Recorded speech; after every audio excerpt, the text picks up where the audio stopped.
Hey guys, welcome back to Philip Draws Comics. I'm Philip. That's my hand you see on the screen right now, drawing the picture in front of you. And today we've got two different versions of the same image. This one you're looking at now was an attempt to draw this. That's a picture of Superman versus Captain Marvel slash Shazam.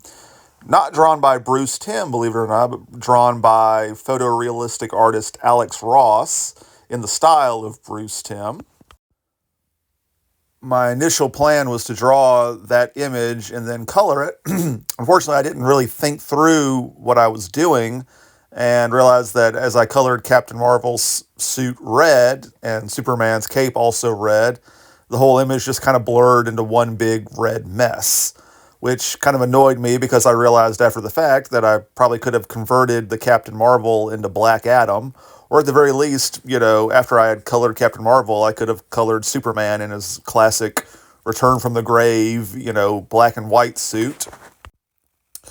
So as a result, I kind of considered that image a failure, but I still really liked the pose. I was really struck by how Ross managed to do basically that composition is just a triangle. Those two guys are right up on top of each other. And I thought, I wonder if it's possible to do that in a more, again, I'm looking at Alex Ross in a more photorealistic style. So what you're looking at now is the second attempt, which was originally intended to be in a more Alex Ross photorealistic style. But as it went on, the musculature just kind of really bulked out, and it looked to me more like the artist Ethan Van Sciver, the way he draws physicality. And so I kind of leaned more into that as the image went along. And so that's the DNA of where this image comes from. I learned from my previous mistake and went ahead and converted Captain Marvel into Black Adam for this picture. I'm a big fan of the idea of Superman versus Black Adam. I know Black Adam is supposed to be a Captain Marvel villain, but I like him. I almost like him better as a Superman villain. To my mind, he's the Superman of the ancient world, ancient Egypt, and what have you. The fact that I love the idea of this character coming back to the modern day and having a more sort of like Conan the Barbarian style of justice, and him coming to clash with Superman, who's got a more optimistic and forgiving. He's less, it's kind of like Old Testament versus New Testament superheroes.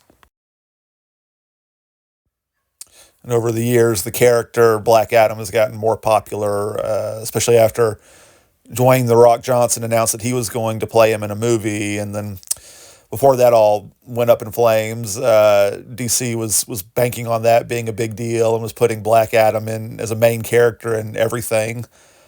It kind of positioned him as sort of like a cross between Doctor Doom and Namor, the Submariner from Marvel Comics. He's a king of his own empire who sort of stands apart and isn't necessarily a hero, but isn't necessarily a villain either, depending on the story.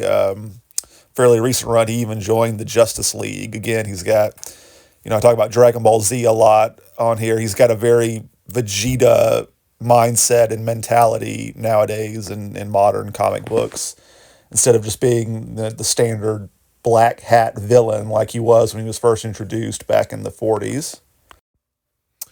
As such, I was pretty excited with the post credit scene for the Black Adam movie, where you see Henry Cavill's Superman show up to fight Black Adam, and that's promises that's what Black Adam 2 or Man of Steel 2 or whatever came next was going to be. And then that whole iteration of DC fell apart, and it always kind of annoyed me with what do they call the DCEU movies? The movies they promised were always better than the movies they delivered. It's like the end of Justice League. Lex Luthor says he's going to create a team of supervillains to fight the Justice League, and I'm like, see, that's a great idea. That's something Marvel hasn't done yet. A team of heroes versus a team of villains. It was also promised you were going to get Ben Affleck's Batman versus Joe Manganiello's Deathstroke. Again, that would have been an insanely cool movie. I don't know why. Same with like Black Adam. Like, I don't know why Black Adam wasn't just Black Adam versus the Justice League instead of the Justice Society with Dr. Fate and Hawkman and what have you. I guess the obvious answer there is budget and star clashes or what have you. I guess when I kind of think about that, I ask myself sometimes, like, the value of comic books in an era where there are so many comic book movies and TV shows. Once upon a time, we only had shows like, Super Friends or that old crazy ass Spider-Man cartoon show from the 60s. And, you're like, those are more for kids. And you're like, okay, well, it's fun to see your guys running around doing stuff. But you go to the comics for more like real, serious adult storytelling. And then movies start coming out and you're like, no, the Spider-Man movie and Batman movies are pretty on point. But I guess what's for sale there is you don't see them all the time like you do comic book characters. A Spider-Man movie, comes out once every couple of years. And then the CW starts making superhero shows, like I remember being bewildered at the idea that, I would pay $4 for a Flash comic that would have 1/6 of a complete story that came out every month.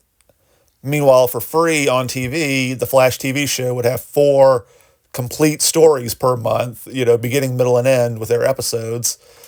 So that kind of like same thing with like, Lois and Clark or Superman and Lois, like there's arguably a TV show on where you're getting better Superman stories and more complete Superman stories than you are in the comics. Like, why would you bother reading the comics? And I guess this is the reason for that, because, in the comics, you can just have Superman and Black Adam fight and it doesn't cost anything. And you don't have to worry about the egos of super celebrities and what have you. So I guess, it's nice and it's comforting to think that in 2025, comic books still have some value because they are so cheap and easy to produce that, just an idea you have you can have that story told, within a month. You can write it and draw it and have it done, and it doesn't cost billions of dollars like it does to make a movie or a TV show. I struggled forever to try to get Black Adam's legs positioned properly in this image. Originally, I wanted to keep that triangular shape, and kind of got away from me as I was drawing out Black Adam's body. So I had thought about the idea of sort of twisting it and having his legs be popping out from under him, but that ruined the triangle composition. And so I tried a few more times and eventually just realized, like, I was never going to be 100% happy with how the legs were positioned, and his pelvis was going to be hidden behind Superman's knee anyway, so I didn't have to, break my neck trying to get that positioned properly. So I just went ahead and just put it on the page, and what came out is what came out. And overall, I'm real satisfied with this image. I think it's a solid, I don't want to say step up from the cartoon image to a more realistic image, because I think, believe it or not, drawing in that cartoony style is actually way more difficult than drawing in a detailed style like this, because the less lines you have to work with, the more precise each line has to be. It has to be in the exact right spot, or the whole thing looks, just doesn't look right. There's probably a ton of mistakes I'm making on this image in terms of proportion and detail, but because there's so much detail, your eye is kind of baffled. My mother used to have a saying: if you can't dazzle them with brilliance, baffle them with bullshit. And so, this image has a lot of bullshit in it, so it distracts the eye from any mistakes I'm making in terms of composition or anatomy or what have you. I'm still using the crayons to color like I have been for the last few videos. Enjoyed just the way they work and the way they look on camera, and especially the way they interact with ink. If you draw and ink an image, you can use the crayons and they won't cover up the ink, they won't dull the sharpness of the ink. I'm using the shading techniques I had shown off in a lot of my previous videos, but if you find the videos I did on how to draw hands and how to draw faces like Akira Toriyama, I go into greater detail on the method of shading I use and my thought process behind that. bounce around a lot in terms of the styles I like to draw in. Kira Toriyama, Bruce Timm, more realistic. Um, but I realize that I find like this type of video to be more satisfying. Just copying one-to-one an image like this from another artist is not very satisfying, but taking like a Bruce Timm, or in this case an Alex Ross, drawing as Bruce Timm image, and having them like converting that image from a more two-dimensional cartoony style into a more three-dimensional detailed style, it causes you to actually work, put your brain into it to convert that image. It's not just, monkey see, monkey do. The name of this channel is Philip Draws Comics, and I haven't actually drawn any sequential art on this channel. I keep meaning to. I keep that name as like a promise to myself that one day I'm going to start drawing sequential art. And part of me thinks, I wonder if I could just take something like, take a Bruce Timm comic and convert it into, like a style like this, like a Alan Davis or Ethan Van Sciver style, detailed comic book art. That's something I've been kind of playing with in my head. Here you get a little better look at the two images back to back, what the original one looked like and what the converted image was.